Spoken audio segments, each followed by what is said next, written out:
Sir Bihar की राजनीति कैसे देख रहे हैं, जिस तरह से सीएम अब नीतीश कुमार राज्यसभा जा रहे हैं? जो लोग राजनीति को समझते हैं उन्हें पहले दिन ही पता था कि भारतीय जनता पार्टी क्या कदम उठाएगी, और ये बात पहले भी कही गई थी कि आदरणीय नीतीश कुमार जी को हम सब लोग मिलकर के प्रधानमंत्री बनाना चाहते थे, लेकिन वो अब एज ए मुख्यमंत्री रहे, अब वो रिटायर होंगे राज्यसभा मेंबर के रूप में।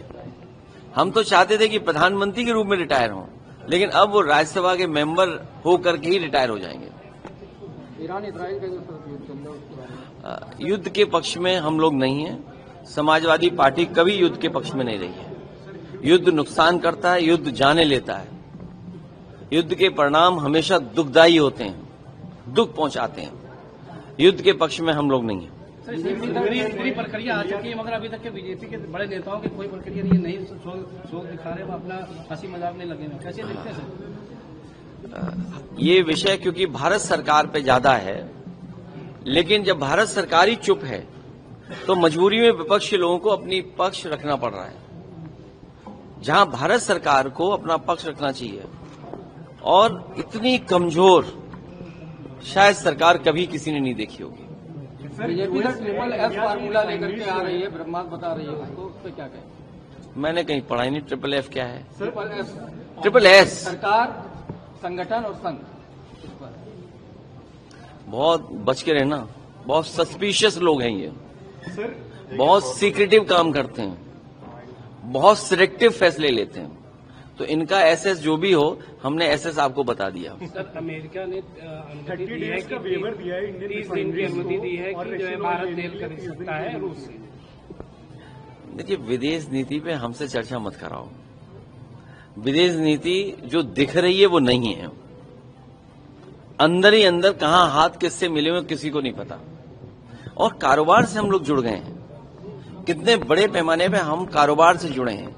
चीन से हम कितना कारोबार कर रहे हैं, फ्रांस से हम कितना कारोबार कर रहे हैं, रशिया से हम कारोबार कर रहे हैं, अमेरिका से हम कितना बड़ा कारोबार कर रहे हैं। यूरोप में हम कई देशों से फ्री ट्रेड एग्रीमेंट कर लिए हैं। पड़ोसी देशों से हमारे दूसरे तरह के संबंध हैं। इसलिए विदेश नीति और आर्थिक नीतियां साथ साथ चल रही हैं।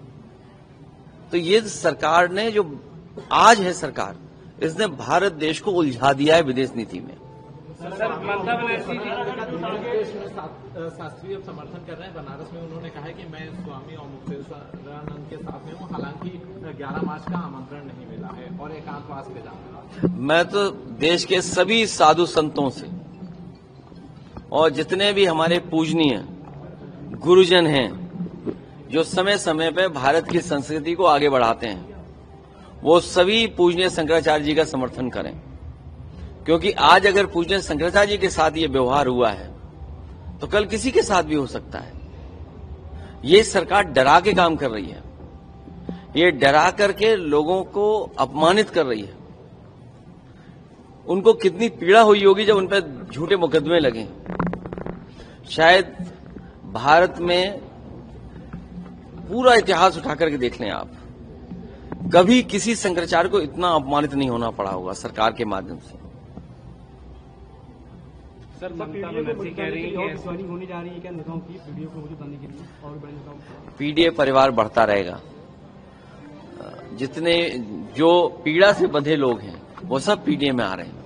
सर, पश्चिम बंगाल के जो राज्यपाल हैं उन्होंने इस्तीफा दे दिया है, सर कैसे देख रहे हैं? ममता बनर्जी ने भी इस पे जो है चिंता जताई। बंगाल के चुनाव के बाद और यूपी के चुनाव के बाद ये तो इस्तीफे कम हुए हैं, न जाने कितने इस्तीफे होंगे देखना।